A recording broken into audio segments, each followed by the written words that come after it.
Ja, zo makkelijk mogelijk, maar gewoon een beetje leunen of iets. Ja, hoe zou het nou? Ja, dus... Nee, je moet zo makkelijk mogelijk gaan staan. Dank je, even zo. Ik kan niet zeggen dat je het alleen maar wil. Kijk maar even naar de camera.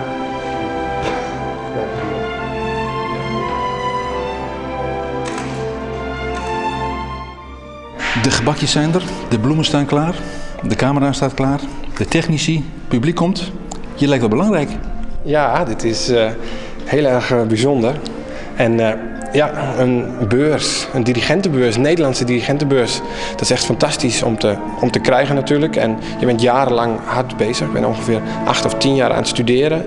En ja, je doet veel masterklassen, et cetera. En dit is toch wel iets waarbij je ook een stukje waardering krijgt en een stukje kunt oogsten. En vanaf hier weer verder.